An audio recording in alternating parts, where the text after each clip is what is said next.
అందరికీ నమస్కారం. మన చేతిలో మన అదృష్టం. మొన్న ఇంతకుముందు చాలా విషయాలు తెలుసుకున్నాం. ఇంకా తెలియనివి చాలా ఉంటాయి. తెలుసుకోవాలంటే హస్తసాముద్రికలో ఎంతవరకు ఏమి చెప్పినా ఎంతో కొంత నిరాశ ఉంటుంది. ఇంకా ఏముందో, ఇంకా ఇందులో ఏముందో, ఇంకేం జరగవలసి ఉందో, ఇలాంటివన్నీ ఉంటాయి. ఆ తర్వాత ఇంకొకటి 6 మాసాలకి, 4 సంవత్సరాలకి, 5 సంవత్సరాలకు ఒక్కోసారి రేఖలు కూడా మారుతుంటాయి. ఇప్పుడు చెప్పింది ఇంకొక 10 సంవత్సరాల తర్వాత రేఖలు మార్పు ఉన్నట్టుగా ఉంటే ఈ చెప్పే జాతకం అనేది పూర్తిగా మార్పు అవుతుంది, వేరేగా ఉంటుంది. అప్పుడు ఇంకొక విధంగా ఉంటుంది. చూసుకోవాలంటే రేఖలు చూసుకోవాలి, మారుతున్నాయా లేదా. కుడి చేతిలో రేఖలు అయితే ఇప్పుడు ఈ కాలమాన ప్రకారం ఇప్పుడు ఈ జన్మలో జరిగిన అతను చేసుకున్న మంచి చెట్ల గురించి మారుతుంటాయి. అదే ఎడం చేతి అయితే పూర్వజన్మ సుకృతాన్ని బట్టి ఉంటాయి. అవి 10 అంతులు మారవు. కుడి చేతిలో మటు మారుతుంటాయి. ఈ జన్మలో చేసిన పనులను బట్టి మారుతుంటాయి. చాలామంది జ్యోతిషుల దగ్గరికి వెళ్తారు, వాళ్ళు ఏదో చెప్తారు, వేలు ఖర్చు పెట్టుకుంటూ ఉంటారు అనవసరంగా. ఏ అవసరం లేదు. చేతిరేఖలు జాగ్రత్తగా మంచిగా ఉన్నాయా లేవా, చెడుగా ఉన్నాయా మంచిగా ఉన్నాయా. చెడుగా ఉంటే ఎప్పటి నుంచి ఆ చెడు ప్రభావం ఫలిస్తుంది, ఫలితాన్ని ఇస్తుంది. అలాగే మంచిదైతే ఎప్పటి నుంచి ఫలితాన్ని ఇస్తుంది. అవి చూసుకుంటే సరిపోద్ది. 1-2 సంవత్సరాల డిఫరెన్స్లో ఉంటుంటాయి అన్నమాట. ఇప్పుడు మనం ఉద్యోగం వ్యాపారం గురించి తెలుసుకున్నాం. ఇప్పుడు విదేశాల గురించి ఆ జాతకుడు విదేశాలు వెళ్తాడా, విదేశాల్లో ఉంటాడా, లేకపోతే ఇక్కడే ఉంటాడా, ఏ విధంగా చదువు గురించో లేకపోతే ఉద్యోగం గురించో ఏ విధంగా విదేశాల్లో స్థిరపడతాడు, అలాంటి దేని గురించి తెలుసుకుందాం. ఇది ఇక్కడి నుంచి ఈ భాగం చంద్రస్థానం. ఇది మొత్తం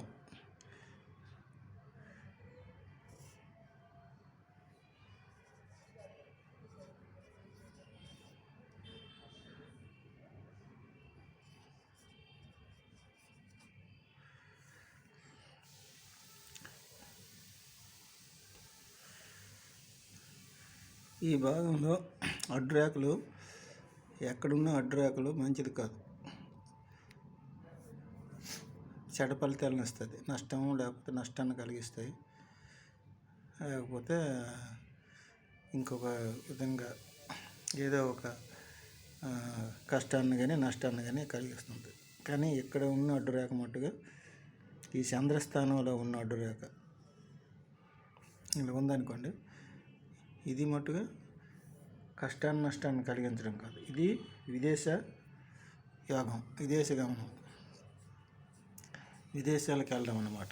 చదువు కోసం, లేకపోతే ఉద్యోగం కోసం, లేకపోతే వ్యాపారం కోసం, లేకపోతే ఇంకొకటి కళల కోసం. కళలు అంటే అనేక విధాలు ఉంటాయి. సంగీతం, సాహిత్యం ఇలాగ ఉంటాయి. అనేక రకాలు ఏదో ఒకదానికి విదేశాల్లో వెళ్ళడం. ఇది మటు అంతే.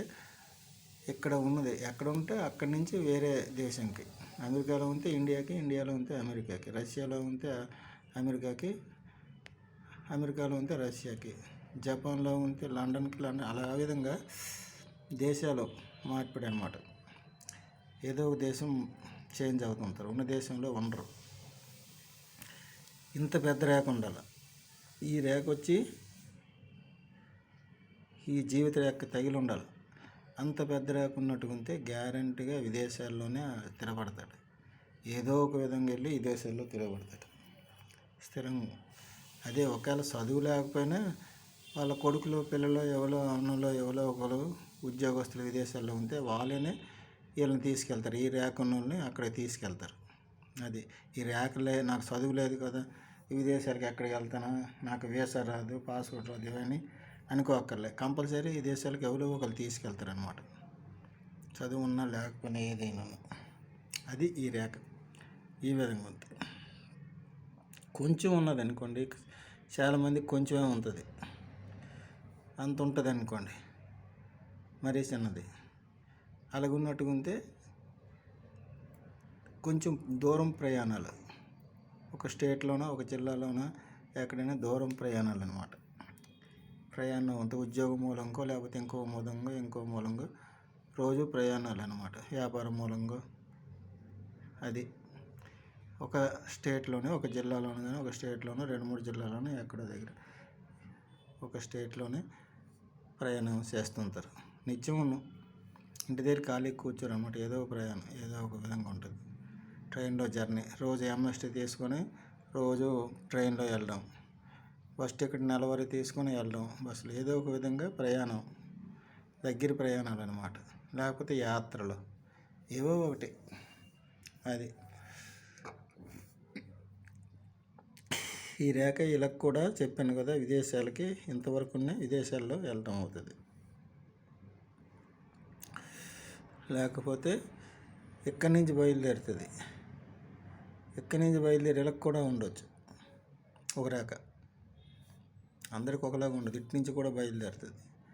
ఇటు నుంచి బయలుదేరింది అనుకో, ఏదో కళలు, సంగీతం, సాహిత్యం, లేక ఏవో ఒకటి డ్యాన్సు, ఇలాంటి వాటికి కళాకారులే వెళ్తుంటారనమాట. కళాకారులే విదేశాల్లో వెళ్తుంటారు, విదేశాల్లో స్థిరపడతారు. ఇలాగుంటే ఇలాగ కూడా ఉన్నది. రేఖలు అనేక విధాలుగా ఉంటాయండి. ఇంకో విధంగా ఉంటుంది.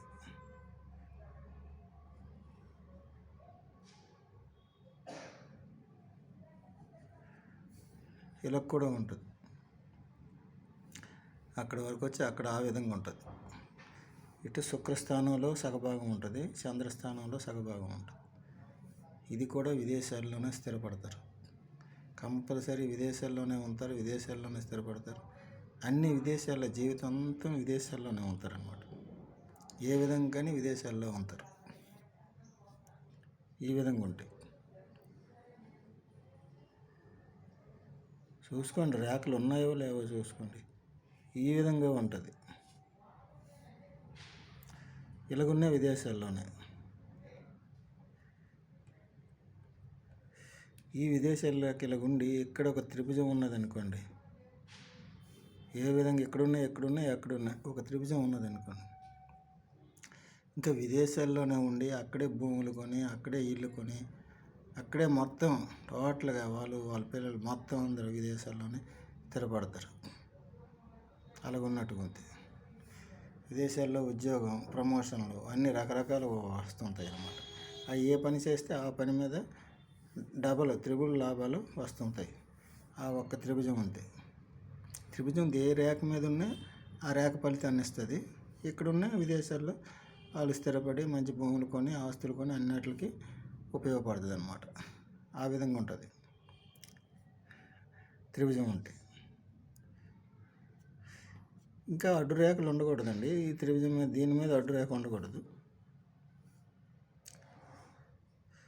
ఇదే అడ్డు అంటే కొంచెం ఆటంకాలు ఉంటాయి. విదేశం వెళ్ళడం, మళ్ళీ వచ్చడం, ఖర్చులు అనేక విధంగా ఉంటాయి.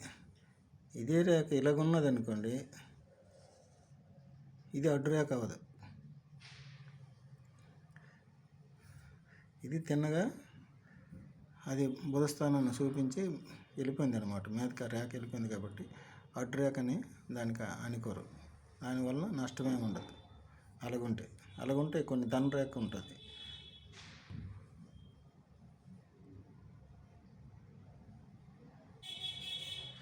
ధనరేఖ ఉంటుంది.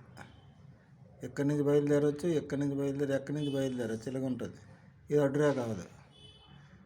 దానికి ఏమి ఎక్కడ కూడా అడ్డు రేఖని అనుకోకర్లేదు. ఎందుకంటే అన్ని రేఖలు దాటి వెళ్ళిపోయింది, శని స్థానం దగ్గరికి వెళ్ళిపోయింది కాబట్టి అడ్డు రేఖ అని దానికి అడ్డని ఆటంకాలని ఏమి ఉండవు. అలా వెళ్ళిపోతాయి తిన్నగా. ధనరేఖ అలా వెళ్ళొచ్చు, అలాగని వెళ్ళొచ్చు. అందుకే అడ్డు రేఖ అనేది ఇక్కడి నుంచి ఇలాగ ఉంటే అడ్డు రేఖ అవుతుంది. అది కొంచెం నష్టం, ఇబ్బంది కలిగిస్తుంటుంది. అంత తప్పించి ఇంకేం లేదు. అది విదేశాలకి వెళ్ళాలంటే కంపల్సరీ ఈ రేఖ చంద్రస్థానం నుంచి బయలుదేరి ఎలాగ ఉండాలి. మళ్ళీ ఇక్కడ ఉండకూడదండి. ఇక్కడ ఉంటే మళ్ళీ కింద భాగాన్ని ఉంటే అది విదేశాలు అనుకోకండి. ఈ కిందన ఉండవు. ఈ కిందన అవి వేరే రేఖలు, అవి వేరే ఫలితాలను చూపిస్తుంటాయి. ఫలితాలను కాదు, శుభ ఫలితాలు కాదు, అశుభ ఫలితాలే ఎక్కడుంటాయి. ఇక్కడున్నే శుభ ఫలితాలు కావు. ఎక్కడుంటే కోర్టు కేసులు, పోలీస్ స్టేషన్లు అవన్నీ ఉంటాయి. ఇవి అడ్డు రేఖలు ఫలించవు. ఇక్కడ ఉన్న చంద్రస్థానంలో ఉన్న అడ్డు రేఖ గుర్తుంచుకోవాలి. సగ భాగం చూసుకొని చంద్రస్థానం తిన్నగా ఉండి ఇక్కడికి చేరిందనుకోండి జీవిత రేఖ దగ్గరికి, కంపల్సరీ విదేశీయానం ఉంటుంది. అందులో తిరుగులేదు, విదేశాల్లోనే ఉంటాడు.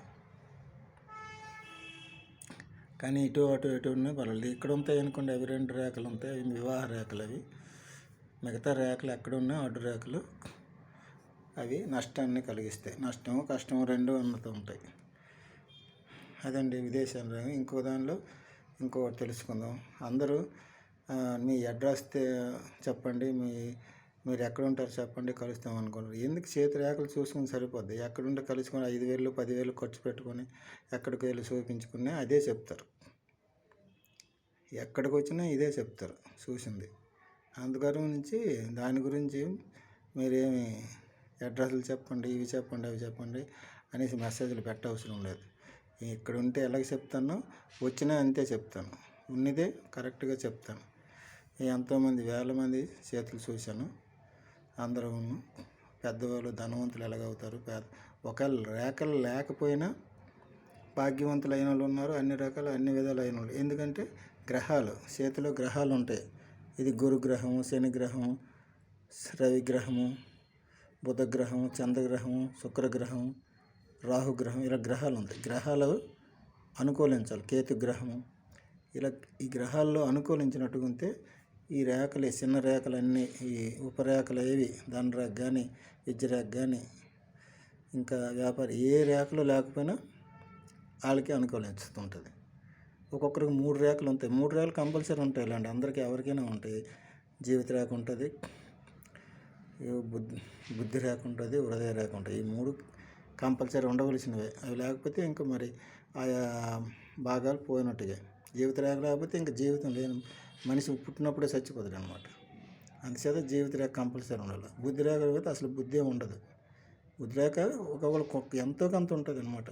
కొంచెం లాస్ట్లోనే ఉంటుంది, మొదట్లోనే ఉంటుంది, ఎక్కడో కొంచెమైనా ఉంటుంది. హృదయ రేఖ కూడా కంపల్సరీ ఉంటుంది. ఈ 3 ఉంటాయి. మిగతా రేఖలు బహుశా ఉండకపోవచ్చు. ఉండనప్పుడు ఏంటి చేయాలంటే ఈ స్థానాలు చూసుకోవాలి. ఈ గ్రహాలు ఉంటాయి, గ్రహస్థానాలు చూసుకోవాలి. మన చేతిలోనే ఉన్నాయి, అన్ని గ్రహాలు మన చేతిలో ఉన్నాయి. మన చేతిలో చూసుకుంటే అవి సక్రంగా ఉన్నాయో లేవో చూసుకుంటే సరిపోతుంది. అంతేగాని ఎక్కడికో వెళ్ళవసరం లేదు, ఏ జాతకాలు చూపించుకోవసరం లేదు. నాకు బాగోలేదు, నాకు పెళ్ళి కాలేదు, ఇది కాలేదు అని ఎన్నో రకాలు ఉంటుంటారు జీవితంలో సమస్యలు. ఆ సమస్యలు అన్నింటికీ మన చేతిలోనే ఉంటాయి రేఖలు. అవి చూసుకుని సరిపోద్ది. ఇంకో భాగంలో ఇంకో విషయం గురించి తెలుసుకుందాం. ఎంత చెప్పినా ఇది తరగవు. ఇది ఏదో డబ్బుల కోసం కానీ, యూట్యూబ్ కోసం కానీ, ఈ ఛానల్ కోసం వాటి కోసం నేను చేయడం లేదు. ఇందులో రకరకాలు పెడుతుంటాను. ఇదే జాతకాలే కాదు, వేరే కూడా పెట్టుకుంటూ ఉంటాను సరదాకి. అందుచేత దీని గురించి మీరేమి ఏదో దీనికోసం పెడతాండి, దానికోసం పెడతాండి అనుకో అవసరం లేదు. మీ ఇష్టం అంతే. సబ్స్క్రైబ్ చేసుకోవచ్చు, లేకపోయినా మానుకోవచ్చు. లైక్ చేయొచ్చు, లేకపోతే మానుకోవచ్చు. అది అందరికి నమస్కారం. ఉంటాను.